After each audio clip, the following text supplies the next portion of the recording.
Good morning everybody. एक बार फिर से हम लोग रिवीजन क्लास में, आपका रिवीजन चल रहा है। चैप्टर 4 है एसएसटी सोशल स्टडीज़ का। और जैसा कि आप जानते हैं, आपको सूचना दी जा चुकी है कि आपका एग्ज़ाम होने वाला है आने वाले 2 जुलाई से। तो उसकी तैयारी को ध्यान में रखते हुए आप जो है चैप्टर्स जिसका मैं रिवीजन करवा रहा हूँ उसको बहुत अच्छे ढंग से सुनेंगे, ध्यान देंगे क्लास पे, और खुद से तो तैयारी आपको करनी ही है बेहतर ढंग से। तो हमारा 4th चैप्टर है द सदर्न प्लेट्यू। विद हम लोग जो भी चैप्टर पढ़ रहे हैं वो फर्स्ट से स्टार्ट किया, सारे फिजिकल डिवीज़न हैं भारत के, part of physical division of India, जिसका ये 4th चैप्टर है। ये है the southern plateau. Plateau is a flat land on a raised platform. It is also known as table land because इसका जो शेप होता है टेबुलर शेप होता है, इसलिए इसको टेबल लैंड भी कहा जाता है। ठीक है, ये भी इम्पोर्टेंट पार्ट है भारत का। नर्मदा वैली जो है सॉदर्न प्लेट्यू को 2 भागों में विभाजित करती है, डिवाइड करती है, the central highland and the Deccan plateau, है ना। सॉदर्न प्लेट्यू को नर्मदा वैली 2 पार्ट में डिवाइड करती है, the central highland and the Deccan plateau. ठीक है, the part of southern plateau which is located on the north of Narmada river is known as the central highland. And it consists the Malwa Plateau and the Chota Nagpur Plateau. Central highland और यह इसमें छोटा नागपुर और plateau और Malwa plateau आते हैं। ठीक है,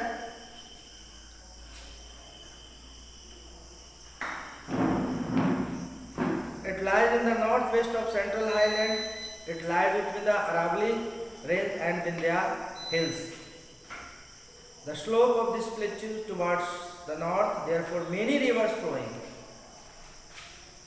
like Chambal, Sindh, Betwa and Ken join Yamuna and Ganga. ये सारी नदियाँ जो है गंगा और यमुना नदी में जाके मिल जाती है। छोटा नागपुर प्लेट्यू जो है, खासकर यह रीजन जो है सेंट्रल हाईलैंड का, यह ईस्टर्न पार्ट है, और यह रीजन, ये जो प्लेट्यू है वो खासकर मिनरल्स के लिए फेमस है ना। It is famous for its mineral deposits like coal, iron, manganese, mica etcetera.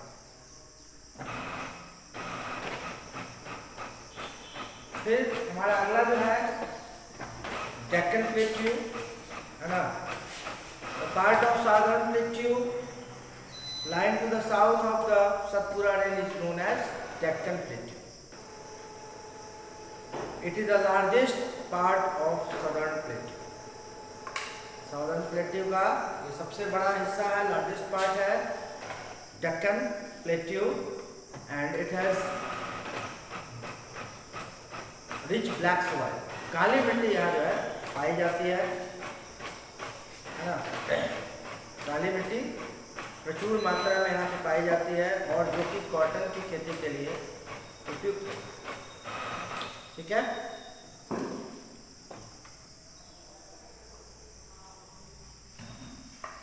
its slopes gradually from west to east, therefore many rivers flow eastward. It is formed by the western and eastern ghat. Western and eastern ghat। अब हम लोग देखेंगे western और eastern घाट, जैसा कि हम लोग पढ़ चुके हैं। वेस्टर्न और ईस्टर्न घाट इंपॉर्टेंट पार्ट है इसका। Western Ghat Kanyakumari, stand up to Kanyakumari in the south. The western Ghat include Sahyadri, Nilgiri, Annamalai and cardamom hills. ये सारे हिल्स हैं जो वेस्टर्न घाट में आते हैं।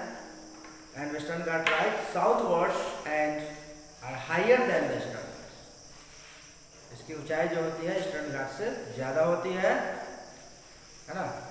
और कई सारे हिल्स हैं जिसमें सह्याद्री, नीलगिरीज, अन्नामुलाई और कैडमम हिल्स, ये सारे हिल्स जो अवस्थित है western Ghats. The highest peak in south India is Anamudi in the Kadam hills of Kerala. It is 2695 above sea level. 2695 metre है समुद्र तल से इसकी ऊंचाई है ना। और यह हाईएस्ट पीक साउथ इंडिया का की सबसे ऊंची चोटी है ना। ईस्टर्न घाट्स, वेस्टर्न घाट की हमने बात की है ना। कई सारे हिल्स मौजूद है वेस्टर्न घाट पे है ना।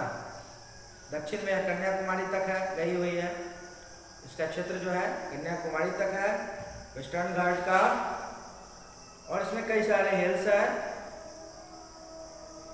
ओके। और इसकी हाइट जो है वेस्टर्न घाट से ज्यादा है, यानी compare to eastern Ghats it is higher. Eastern Ghats are not as high as Western Ghats. They are broken into small hills by the valleys and deltas. Valley यानी घाटी है ना, and deltas of various rivers. नदी delta का निर्माण करती है, नदियाँ है ना। कई नदियों के द्वारा बनाया गया डेल्टा यहाँ पे उपलब्ध है, which flow into the Bay of Bengal. The East Ghats are older than the West Ghats. अगर आपको जैसा कि कंपैरिजन करने का आ जाए डिफरेंस ईस्टर्न घाट वेस्टर्न घाट्स, क्या डिफरेंस है दोनों में, तो आप इस तरह से बता सकते हैं ना। आप इसको पढ़ेंगे आपका क्लियर हो जाएगा, ठीक है, कि ईस्टर्न और ईस्टर्न घाट्स और वेस्टर्न घाट्स में क्या डिफरेंस है।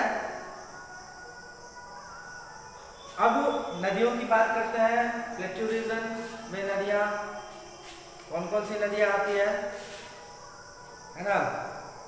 A number of rivers originate in this region. The rivers that rise in the west flow eastwards into the Bay of Bengal. Rivers are Godavari, Mahanadi, Krishna and Kaveri. है ना, Godavari, Mahanadi, Krishna and Kaveri are the rivers present in Plateau region. The Kaveri is the main river of Karnataka. Karnataka की मुख्य नदी है Kaveri, which originates in Korg. ठीक है। Krishnaraj Sagar lake near Mysore is situated in Karnataka state, has its source in the river Kaveri.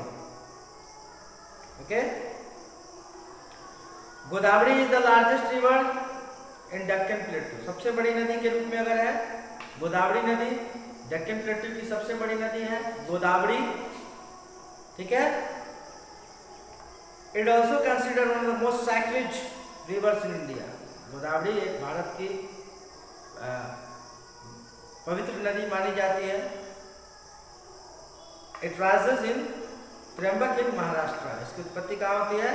Maharashtra में, त्र्यंबक स्थान से होती है महाराष्ट्र में, है ना, ठीक है।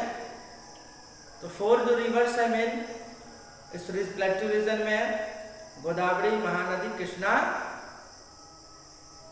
And Kaveri, right.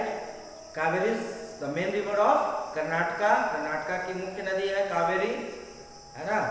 गोदावरी को सबसे पवित्र और सबसे बड़ी नदी माना गया है प्लेट्यू रीजन का, ठीक है। और इसकी उत्पत्ति कहाँ से होती है? त्र्यंबक इन महाराष्ट्र से होती है। उसके अलावा नर्मदा और तापी नदी भी है।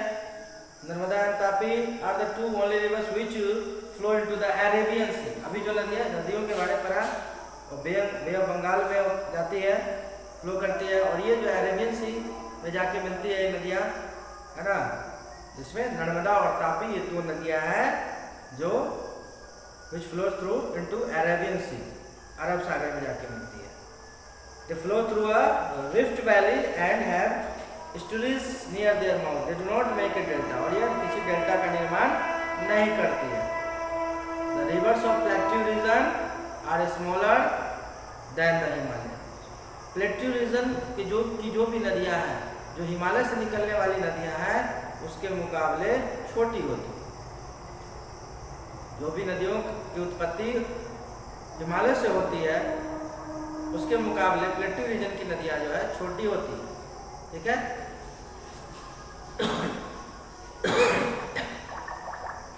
They are seasonal rivers depending entirely on monsoon, और ये नदियां जो है डिपेंड करती है मानसून के बारिश पे। अगर मानसून में वर्षा होती है तो यह नदियां जो है, नदियों का पानी जो है ऊपर आता है, बढ़ जाता है। अदरवाइज ये नदियां जो है इसमें पानी बहुत कम होता है। तो ये डिपेंड करते हैं मानसून पे, है ना, क्योंकि इनका जो रीजन वो हिमालय से नहीं है, ठीक है। As a result they often dry, अक्सर ये नदियाँ सूख जाती हैं। अगर वर्षा तेज नहीं हुई, मानसून में अगर अच्छी बारिश नहीं हुई तो ये नदियाँ ड्राई हो जाती हैं, सूख जाती हैं गर्मी के समय, ठीक है। जबकि जब ज़्यादा रेनफॉल होता है, ज़्यादा बारिश होती है, अत्यधिक वर्षा होती है तो यह नदियाँ ओवरफ्लो कर जाती है और फ्लड यानी बाढ़ का कारण भी बनती है, ठीक है। कुछ डैम है, Matthew dam, Nagarjuna Sagar dam, ये डैम जो है बने हुए हैं कावेरी रिवर के ऊपर और कृष्णा रिवर के ऊपर बने हुए हैं। और Hirakud dam is the longest dam in India, it build on Mahanadi river. और जो भारत का सबसे बड़ा डैम है हीराकुड डैम, वो महानदी के ऊपर बना हुआ है, ठीक है। अब सदर्न प्लेट्यू में कुछ स्टेट्स आते हैं, जिसमें सबसे पहला आपका Madhya Pradesh. As the name suggest, मध्य मतलब बीच में यानी सेंटर में, इसलिए इसका नाम मध्य प्रदेश है ना। Its territory does not touch any sea coast, इस स्टेट के आसपास ये किसी समुद्र को नहीं टच करती है, यानी कोई भी समुद्र यहाँ पे आसपास में अवस्थित नहीं है, है ना। इस राज्य में कोई भी समुद्र उपस्थित नहीं है या अवस्थित नहीं है ना।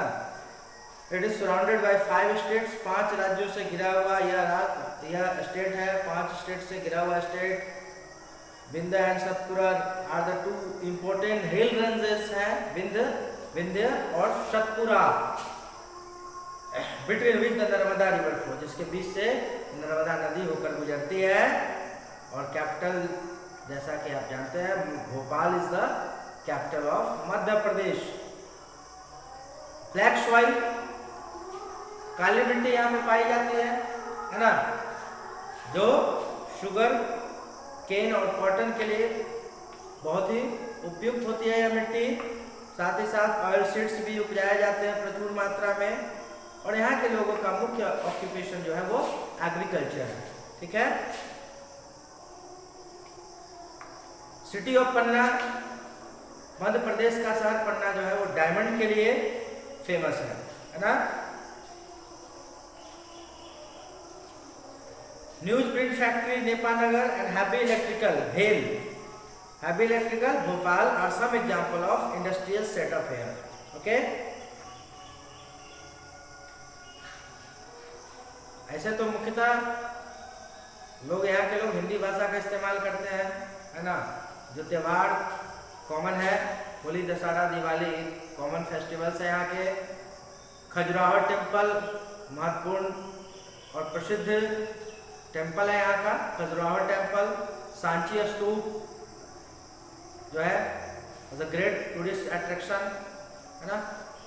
Kanha and Bandhavgarh national park are located in Madhya Pradesh. Mandu Fort and Gwalior Fort are the other important attraction of the state. Indore यहाँ का सबसे बड़ा शहर है मध्य प्रदेश का, ठीक है। Indore is the biggest city of Madhya Pradesh. Tushar Maheshwari and Chanderi silk साड़ियों के लिए फेमस है ना।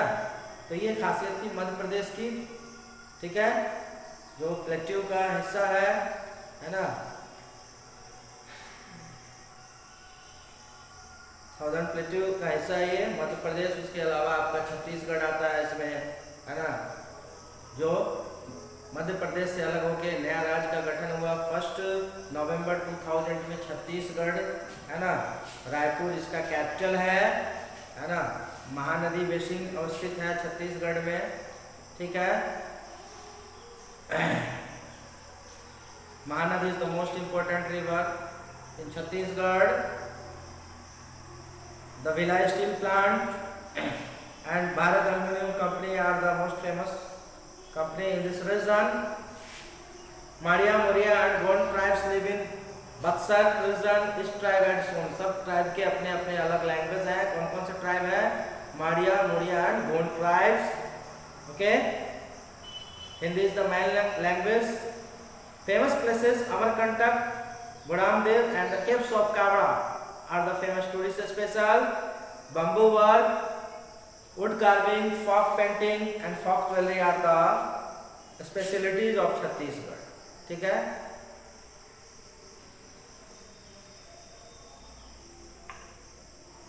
राइस यहाँ की, चावल का उत्पादन सबसे ज्यादा यहाँ पे होता है छत्तीसगढ़ में, है ना। महानदी इंपॉर्टेंट रिवर है, ठीक है। अगला जो आपका भारत का एक अभिन्न हिस्सा है, महत्वपूर्ण स्टेट है महाराष्ट्र, है ना। यह north west area, Deccan plateau का नॉर्थ वेस्ट एरिया है में पड़ता है Maharashtra. It has rocks and soils made of lava and reverse like Godavari, Tapi और कृष्णा नदी यहाँ पे बहती है, ठीक है। The state gives food, good rainfall and the climate is neither very hot nor very cold. समुद्र किनारे बसे होने के कारण जो है क्लाइमेट यहाँ का होता है moderate climate, neither too hot nor too cold, ठीक है। मुंबई कैपिटल है ना, और ये हमारे देश का मुंबई जो है फाइनेंशियल कैपिटल भी कहा जाता है, ठीक है। Sugarcane, cotton, wheat, rice, maize, bajra, pulses, groundnut, tobacco are the crops grown here. The state is also famous for production of grapes, mangoes, oranges and bananas. जानते हैं हम लोग महाराष्ट्र में ऑरेंज की खेती बड़े पैमाने पर होती है, ऑरेंज, ठीक है। साथ ही साथ ग्रेप्स, है ना। सबसे ज़्यादा जहाँ तक मुझे पता है कि ग्रेप्स और ऑरेंज की पैदावार यहाँ पे अधिक होती है, ठीक है। बड़े पैमाने पे पेड़ पौधे लगाए जाते हैं, ठीक है, और उनको देश के विभिन्न हिस्सों में भेजा जाता है ना। ऑरेंज, ग्रेप्स, ठीक है। कुछ आम की किस्में भी होती हैं और केला, ये भी इनका भी उत्पादन होता है महाराष्ट्र में। People living near the coast catch fish for their living, और जो समुद्र के किनारे बसे हुए लोग, समुद्र तट पे बसे हुए जो लोग हैं, उनका एक ऑक्यूपेशन फिशिंग भी है। इंडस्ट्री के मामले में बहुत ही रिच है ये स्टेट, है ना। कई सारे इंडस्ट्री है, बड़े बड़े कॉरपोरेट सेक्टर्स के जो ऑफिसेज हैं मुंबई में अवस्थित है। Cotton textile very famous and most famous. Mineral oil found near Mumbai is Bombay high, जिसको कहा जाता है मिनरल ऑयल के लिए फेमस है ना, बॉम्बे हाई, ठीक है। Marathi, Gujarati, Hindi are languages spoken by the people of Maharashtra.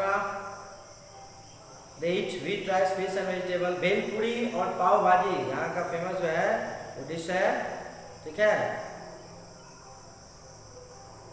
महिलाएं यहाँ की जो है अपने स्टाइल में साड़ियाँ बांधती हैं, ठीक है।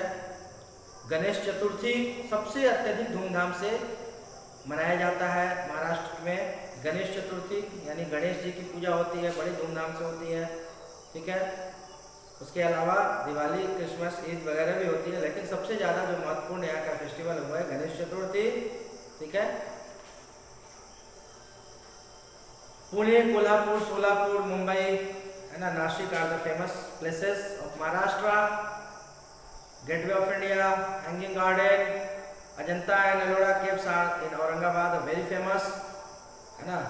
Mahabaleshwar is famous hill station which has a beautiful lake. Okay.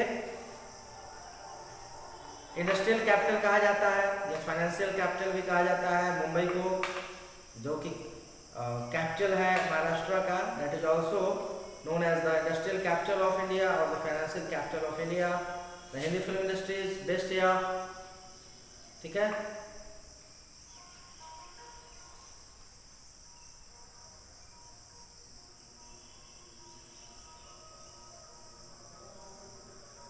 तो स्टूडेंट्स थोड़ा सा और इस चैप्टर में रिवीजन करना रह गया है. हम लोग कल इसको जो है कंप्लीट कर लेंगे डेफिनेटली. उसके बाद आपका 5 और 6 दो चैप्टर का रिवीजन रह जाएगा. तो 6 तो अभी हम लोगों ने रिसेंटली ख़त्म किया था, है ना. तो उसको हम लोग जल्दी ही कर लेंगे, उसमें कोई दिक्कत नहीं आनी चाहिए क्योंकि अभी अभी कुछ दिन पहले ही समाप्त हुआ था. 5 बच रहा है आपका. तो कल के क्लास में हम लोग आगे फिर देखते हैं. ठीक है. तो इम्पोर्टेंट चीज़ें, जो भी चीज़ें आपको बताई गई, जिसका भी रिवीजन कराया गया उसको घर पे आप बेहतर से पढ़ें और एक एक चीज़ को देखें, एक एक पॉइंट को देखें, एक एक इम्पोर्टेंट जो भी फैक्ट्स हैं चैप्टर में उसको ध्यान से देखें.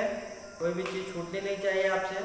जो भी चीज़ें हैं उसको आपके चैप्टर में सभी चीज़ों को आपको ध्यान से पढ़ना है ना, और इसको याद रखना है.